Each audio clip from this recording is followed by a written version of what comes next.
From the seventh moon of thunder, we'll bring you lots of wonder. The Captain Fizz and Mask Guy Show. The Captain Fizz and Mask Guy Show. Please check your ears. That was our new theme song. Well, not really our theme song, but, It's new our anyways. theme song now. Theme song now. If you haven't heard, it's the Captain Fizz and Mask Guy Show. I am Captain Fizz. And once again, greetings from the seventh moon of thunder. I am that Mask Guy. And that was not me singing, that was him. That was me, yes. And we're going to have to record that. Because I Absolutely. refuse to go off and sing that at the beginning of every episode. Ha ha ha. So, welcome again to our umpteenth show. I don't really think I want to even bother counting at this time. Maybe we will at some point, but you know what? Umpteenth. Yeah, we'll say upteenth, and we of course are here at Studio A once more. Studio A has become our home. It is. I mean, for the most part, I think other than when we do our reviews of wrestling pay-per-views, this will probably be where we're going to do most of our stuff. So we need to stop calling it Studio A and start calling it Studio 1. Yes, numero uno. Numero uno. And And once again, I have brought my cat to the office. Yes, and she's perched on my leg, which is... She is our mascot.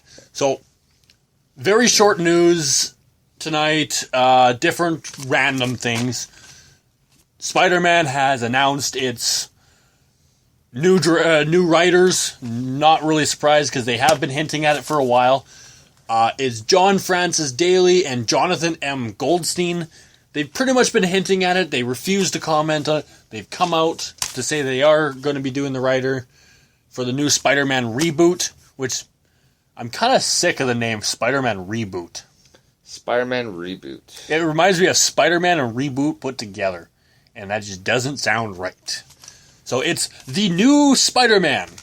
Not the Amazing Spider-Man, just the new Spider-Man. The new Spider-Man. It ain't determined to be amazing yet. Or fantastic, or whatever other adjective they've used for Spider-Man. Yes, I think Spider-Man has had more adjectives than any other movie. Yeah, I don't... there was amazing, there's this... I think they did a spectacular Spider-Man. Yeah. There was Ultimate Spider-Man. The Ultimate one was good. Ultimate one was good. Yes, so...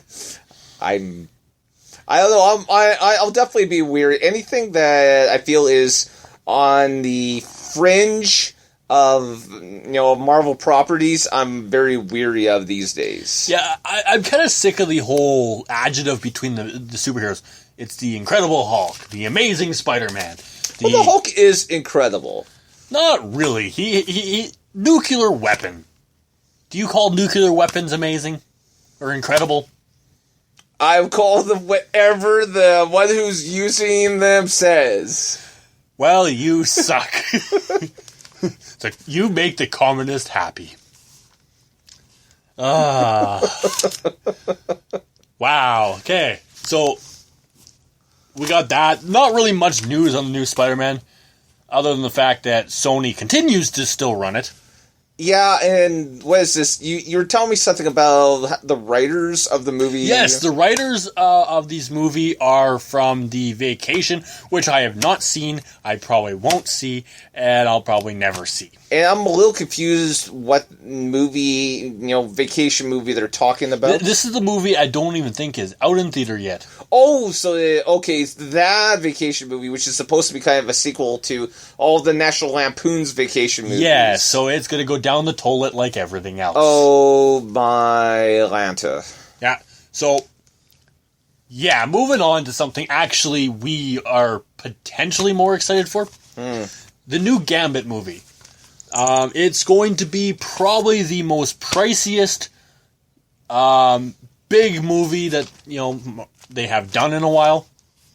It amazes me that Sony's putting this much money towards an untested property. Yeah, it is kind of, mind-boggling. They're putting a heck load of money. The film's budget is basically, let's say it's $155 million. And you were telling me earlier that the Wolverine movie was the 2013 Wolverine budget, which is actually the second standalone Wolverine movie, which was far better than the first one. The budget was only 120 million. So, and that's the second standalone movie, which is still by far less than the first Gambit standalone, which is an untested character in the style that they're doing it, at least. Channing Tatum's his first time doing Gambit, so it doesn't make a whole lot of sense of why they're doing, such a pricey budget. I think Sony is gone nuts. Yeah, and they've been sort of hinting that with the next Wolverine movie, which is going to be based off of the strip Old Man Logan, which we have mentioned many times, many times, that will be Hugh Jackman's last appearance, and stop it. No relation to Peter Jackman. Yeah, maybe someday they'll go off and they'll team up. But Old Man Logan will be Hugh Jackman's last, time in the role as Wolverine. And basically, so they're, so it sounds like they're trying to make Gambit into their next central figure. Yeah, basically, they're trying to replace Wolverine with Gambit, which is a stupid idea. You cannot do it. It makes more sense to do it with a character that they have done before, they have tested before, that, not some first time around standalone movie for a character that really had 5 seconds of fame.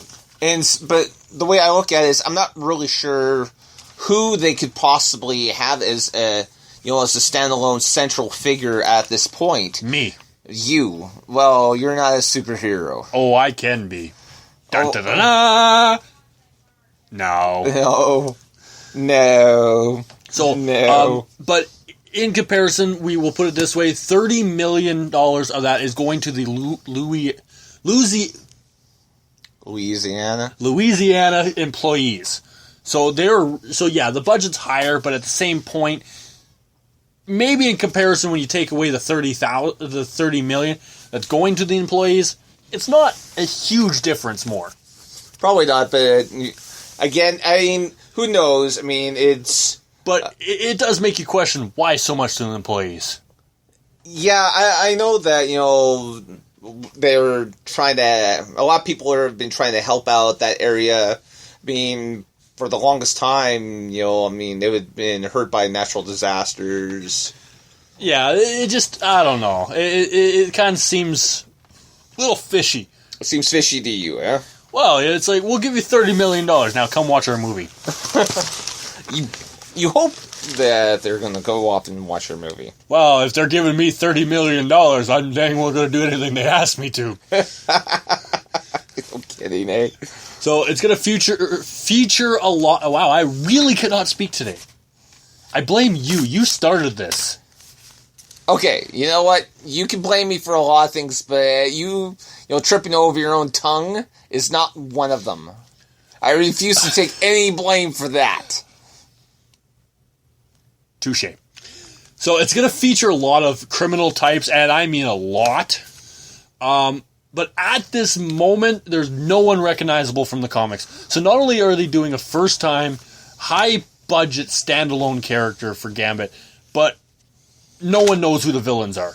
Well, here's the thing. They went off and they've recently sent out a notice about a bunch of characters that... A casting call. A casting call. Using just, one name, characters with brief descriptions.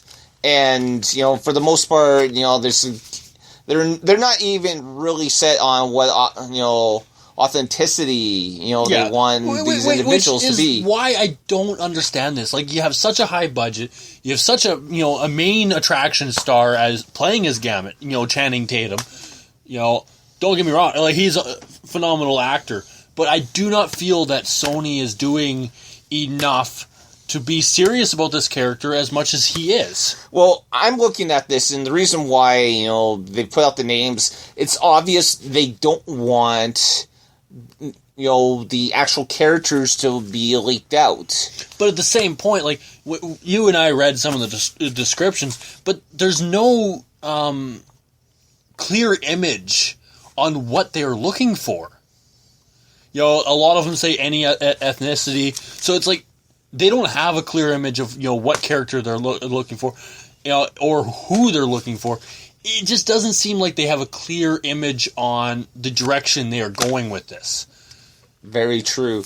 Here's the one thing, and I realize this won't happen, but I would have thought it would have been really awesome if they could have found some way to tie Rogue into this. And I agree. You need some sort of grounding when it comes to a movie of this caliber, especially for, as we've repeatedly said, a character that has not been tested before.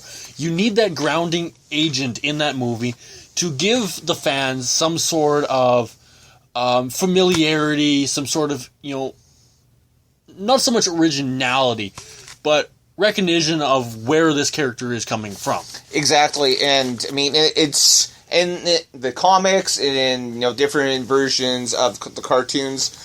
One of the big things about Gambit has been his relationship with Rogue, and Anna Paquin, who is an Oscar winner, who happens to be a fellow Manitoban. She's a phenomenal actress, and so if they could find some way to get her into this movie, I think that would probably be a really good decision. As I said, I think it's the smartest decision. You need that grounding moment, and right now it doesn't sound like these directors, writers, or whatever have that grounding thing. I don't think they even have as a clear image of the direction they're going. They have Channing Tatum, and that's it. And that's the thing. I mean, it feels like they're doing just enough to keep Tatum from walking away. Yeah. But not doing enough to go off and to feed the, bloodthirsty, desires of, the fans. Well, not only that, like, you cannot make a movie on just Channing Tatum. Oh, absolutely not. But, I'm going to kind of go down the rabbit hole a little bit here. Did you know that Channing Tatum did not like performing as Duke in the G.I. Joe movies? No, I did not know that. I'm not entirely surprised. He was a huge fan of G.I. Joe as a child. And he actually did it because he was under a 3 movie contract. I believe it was Universal who went off and did G.I. Joe. And after the movie came out, he was very dissatisfied with it, which might explain why they killed him off in the second movie. And that makes you wonder, why is he doing Gambit then? Because this is a character he actually has some sort of emotional attachment to. I understand that, but I honestly believe, and this is not taking anything away from the guy, because his acting skills are phenomenal, but I think he doesn't exactly fit the role as Gambit because of his build. Gambit has always been this very skinny, non-muscular, non-explosive guy. Have you seen the way Hugh Jackman looks when he's not doing Wolverine? He happens to be, he's very lean. So, I mean, all Tatum has to do is just change his diet and change his exercise, and he could probably drop about, 30, 40 pounds, and, so he will stop looking like Magic Mike. But the question is, would Sony ask him to do that? You know what, and here's the thing, I don't know, I do agree with you, you don't want him, coming in there looking like, he just came, out of some strip club, you know? But at the same time, I mean, honestly, they're gonna want, some ladies to come see the movie, so he's still going to, need some sort of, six-pack. But see, see, that's the problem I have. Gambit has always been kind of the ladies' guy. Yeah. In the comic books, and how they portrayed him, before. And he's always been that guy. You don't need that, image and that for him to be the ladies' guy. And see, I think that part, Tatum is going to excel at. I think he's going to be very good, from an acting point. I can visualize Tatum as Gambit. But see, my concern, like any other movie, is it doesn't matter how good of an actor he is, and he is a phenomenal one. you got to look at the directors, you got to look at the screenwriters. And Number one, you got to look at the production cast that they have. Can they match his enthusiasm for this character?